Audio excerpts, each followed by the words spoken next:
आप लोग का हमारे YouTube channel math solution by Abhishek में स्वागत है। तो आज की इस वीडियो में हम कक्षा 6 के अभ्यास 5B के सवालों को हल करेंगे। तो यहाँ देखिए, इसके हम दो पार्ट में इसको हम बनाए। इसका पहला पार्ट का वीडियो आपको डिस्क्रिप्शन बॉक्स में लिंक भी दे देंगे, आप लोग वहाँ जाके देख लीजिएगा।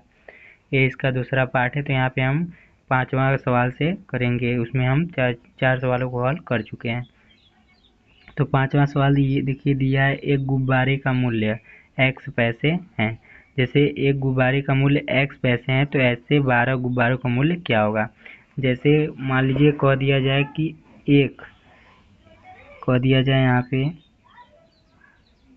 एक गुब्बारे का मूल्य मान लीजिए कह दिया जाए कि 2 रुपये है, 2 रुपये हैं। तो ऐसे ही अगर कह दिया जाए 12 गुब्बारों का मूल्य कितना होगा, तो 12 गुब्बारों का मूल्य क्या करेंगे, तो 2 गुणे हम क्या कर देंगे 12, तो कितना निकल जाएगा 12 दूना 24। ये इसका आंसर होगा। ये हम आपको समझाने के लिए एग्जाम्पल एक बताए हैं। तो देखिए, जैसे कह रहा है कि एक गुब्बारे का मूल्य कितना रुपये है, 2 रुपये है। तो ऐसे ही 12 गुब्बारों का मूल्य क्या होगा, तो 12 गुब्बारों का मूल्य क्या होगा, 2 गुणे 12 कर देंगे तो 12 दूनी 24 निकल जाएगा। ऐसे ही यहाँ पे करा है एक गुब्बारे का मूल्य कितना है, x पैसे हैं। तो ऐसे ही 12 गुब्बारों का मूल्य क्या होगा, तो x गुणे 12 लिख सकते हैं। तो देखिए, इसमें पहले गिनती वाला संख्या लिखाती है और x को बाद में लिखा जाता है, तो इसे हम 12x लिख सकते हैं। तो यहाँ पे देखिए 12x क्यों, यहाँ पे गुणा का चिन्ह छिपा रहता है, इसलिए यहाँ पे 12x हम लिख देंगे। ये हमारा आंसर हो जाएगा। यानी 12 गुब्बारों का मूल्य कितना होगा, 12x पैसे यहाँ पे लिख सकते हैं। तो 12x पैसे होंगे। अब देखिए आगे दिया है, कक्षा में x विद्यार्थी हैं जिनमें 1/4 बालिकाएं हैं, तो कक्षा में कितनी बालिकाएं हैं। तो यहाँ पे कक्षा में कितने विद्यार्थी हैं, x विद्यार्थी। यानी यहाँ पे हम लिखेंगे कि कुल कक्षा में विद्यार्थी तो कितने हैं, x, कितने हैं x। अब यहाँ पे कह दे, अब कह रहा है कि कक्षा में बालिकाओं की संख्या, कक्षा में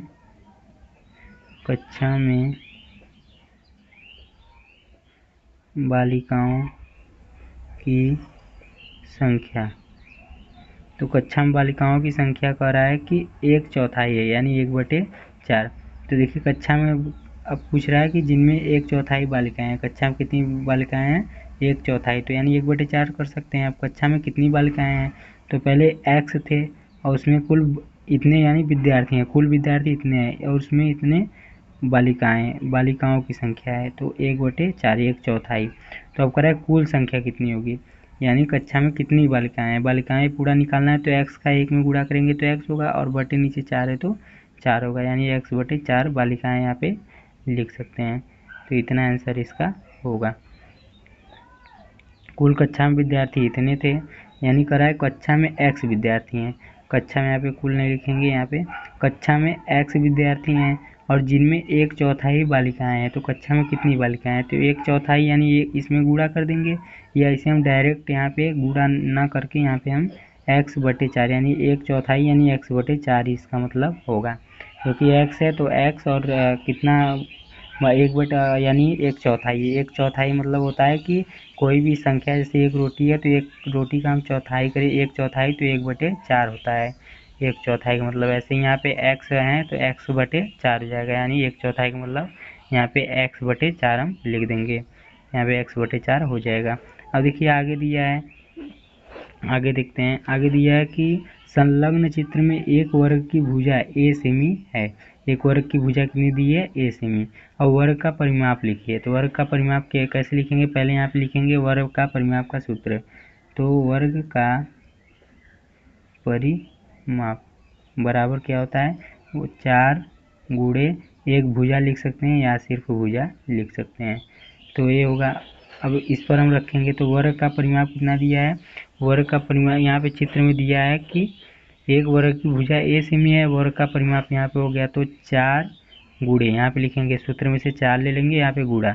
अब भुजा पूछा है तो भुजा कितना है, भुजा देखिए a सेमी दिया है, तो भुजा कितना दिया है, a सेमी। तो यहाँ पे हम क्या रख देंगे, भुजा की जगह a रख देंगे, तो a सेमी हम यहाँ पे लिख सकते हैं, a सेमी। अब 4 गुणे a करेंगे तो कितना होगा, 4a, यहाँ पे सेमी लिख देंगे, 4a सेमी। ये इसका आंसर होगा, क्योंकि इसके बीच में गुणा का चिन्ह छिपा रहता है। ये हमारा क्वेश्चन हो गया। अब देखिए आगे क्या दिया है, लीला राधा की छोटी बहन है। तो लीला राधा की छोटी बहन है, वह राधा से 6 वर्ष छोटी है। लीला राधा की छोटी बहन है, तो वह राधा से 6 वर्ष छोटी है। कौन? लीला। तो अब लीला की आयु राधा की आयु के पदों में लिखिए। लीला की आयु राधा की आयु के पदों में लिखना है। तो कैसे लिखेंगे, देखिए यहाँ पे तो करा है, मान लीजिए यहाँ पे हम मान ले रहे हैं, यहाँ माना राधा की आयु x वर्ष मान लिए। अब लीला की आयु निकालना है, तो लीला की आयु यहाँ पे लिखेंगे। लीला की आयु क्या हो जाएगी, राधा की आयु से 6 वर्ष छोटी है, तो इसमें से क्या करेंगे, घटा देंगे, 6 वर्ष माइनस कर देंगे, यहाँ पे वर्ष लिख सकते हैं 6 वर्ष। अब यहाँ पे क्या हम लिख देंगे, अब राधा की आयु हमने कितना मानी है, x, और इसके ये छोटी है, तो राधा की आयु की जगह क्या रख देंगे, x, और ये माइनस 6 वर्ष यहाँ पे लिख देंगे। ये इसका आंसर हो जाएगा, क्योंकि इसमें बोला क्या है कि राधा की आयु, अब राधा की आयु हमें पता नहीं है। लीला राधा की छोटी बहन है, वह राधा से 6 वर्ष छोटी है। तो हमें देखिए जब कुछ पता नहीं रहता है तो हम उसे क्या मान लेते हैं, x मान लेते हैं। तो यहाँ पे हमने x मान लिया। अब करा है, जब x मान लिए तो राधा से क्या करिए, लीला छोटी है, तो लीला छोटी है, राधा की आयु से 6 वर्ष छोटी है, तो क्या करेंगे, लीला राधा की आयु में से 6 वर्ष माइनस कर देंगे, तो ये हमारा आंसर प्राप्त हो जाएगा। तो ऐसे इसको हम करेंगे। अब देखिए अगला क्वेश्चन क्या दिया है, माँ ने घर में 16 लड्डू बनाए। अब उन्होंने x लड्डू मेहमानों व परिवार के सदस्यों को दे दिए। अब 16 लड्डू बनाए, अब जिससे कह दिया जाए कि मान लीजिए 16 लड्डू बनाए, उसमें से दे दिए 4 मेहमानों को दे दिया गया, 4 मेहमानों को खाने के लिए दे दिया गया। इतना पूरे में से 4 मेहमानों को दे दिया गया। तो अब पूछा जाएगा कितना आपके पास बचा, तो क्या करेंगे, 16 में से 4 घटा देंगे, यानी 12 लड्डू अभी बचे हैं। ऐसे ही यहाँ पे कह रहा है कि 16 लड्डू बनाया, उन्होंने x लड्डू दे दिए, पता नहीं है कितना दिए, लेकिन x लड्डू दिए हैं। x लड्डू में कुछ भी हो सकता है, तो 16 हो गया, और 16 में से x लड्डू दिए हैं, यानी कितने दिए हैं पता नहीं है, x दिए हैं। तो यहाँ पे क्या लिख देंगे, 16 में से x घटा देंगे, तो यही इसका आंसर होगा, 16 माइनस x इसका आंसर होगा। तो चलिए आज के लिए बस इतना ही, हमारा अभ्यास समाप्त हुआ। ये वाला हमारा 9 तक सवाल था, हमारा अभ्यास समाप्त हुआ। तो चलिए अब मिलते हैं अपने नेक्स्ट वीडियो में।